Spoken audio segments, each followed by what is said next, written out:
What do we want our children to learn from their educations? Our world has changed unrecognisably since our education system was created. And those changes bring with them huge opportunities for young people, but they've also brought huge headwinds for individuals, communities, and of course our natural world. The Victorian times required a generation of numerate rote learners, but these times require a generation of problem solvers, of leaders, of empaths, and of change makers. Social action, or active citizenship, by which I mean taking concrete action to help individuals and communities, and can include anything from fundraising to volunteering to raising awareness, is one of the best ways we have to teach young people all of these things and much more besides. It's one of the most important, but one of the most undertaught parts of our education system, both for our children as individuals and for our society as a whole. My wife and I started a non-profit working with schools to empower young people to make a difference. And I believe it's a subject that should be a central part of our education system, rather than the ephemeral topic that it often is today.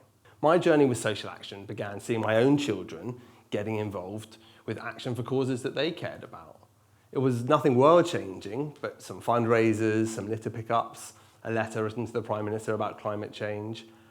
But I could see in my own children that as well as supporting causes, they were developing amazingly as people in their own right. And it opened my eyes. We began researching social action in young people, and we found such an array of evidence behind all these benefits that getting involved with helping others has for young people and indeed for older people. And I want to share some of the benefits with you today. I believe the most important one is that empowering young people with a sense of agency over the causes that they care about is one of the most important things that they can learn. It's particularly the case for people who might feel powerless over their own directly lived experiences. And I was particularly struck by a recent conversation that I had with a head teacher at a London school in a very socially deprived area. And we were talking about their children writing letters to the local council to complain about some issues that many of the kids were having in social housing. And the head teacher explained that the majority of the children in their school didn't even feel that they had the right to do something like write a letter to someone in a position of power. Shouldn't it be the case that all of the next generation, no matter what they're facing on a day-to-day basis, feel that they have the skills and the right to make a difference to their own lives? It also applies to some of these big issues that children are reading about or facing directly, such as climate change. 70% of UK school children are worried about the state of the world they're inheriting, and 60% say that concerns about the climate are affecting their mental health. But taking action, planting trees, or even just reducing their own energy usage can actually change the way that people feel. Research commissioned by the Cabinet Office showed that getting involved in social action reduced anxiety levels in young people by over 20%. Further benefits include empathy, which these days is often referred to as a superpower, leadership, teamworking, resilience, problem solving, and building a sense of community. Social action has been linked to higher grades and lower truancy, and it can help enormously with employability. And helping others has even been shown to chemically contribute to happiness levels through the release of endorphins, the so-called helper's high. But despite all of this, social action is not a core part of the education curriculum in the way that other lifelong skills like conjugating Latin verbs and drawing oxbow lakes are. And that's even though 79% of teachers say they want to be teaching it. Instead, in too many schools' contexts, helping others means putting some money into a fundraising bucket as part of a national fundraising campaign and the children going on their way, often with very little understanding of where the money's going or the impact it's having.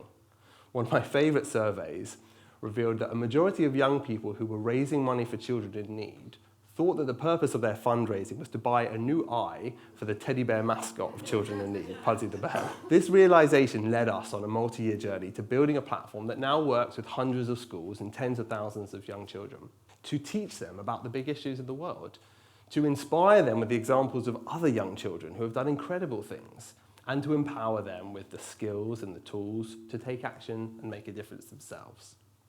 And we get to see every day amazing children doing incredible things. There are petition writers, and there are inventors, and there's awareness raisers and fundraisers, and it's completely inspiring. And the part that inspires me the most is that the benefits are long-term. We know that young people form their political and their social orientations young, and once formed, they're very persistent and very consistent. For example, if young people get involved in meaningful social action before the age of 10, they're twice as likely to be charitable when they're grown up. I feel that these are the kind of people that we want coming out of our education system. And if we can do, like a lot of schools that we work with do, and make social action a central part of what they teach, we can be helping to create the next generation of open-minded and tolerant change makers who have enthusiasm and knowledge and the empowerment to speak up for themselves and to speak up for others. And we will be equipping the next generation with the skills and the tools that they need to take on these complex world problems. As a parent of 4 kids myself, I know that this is what I most want from my children's education.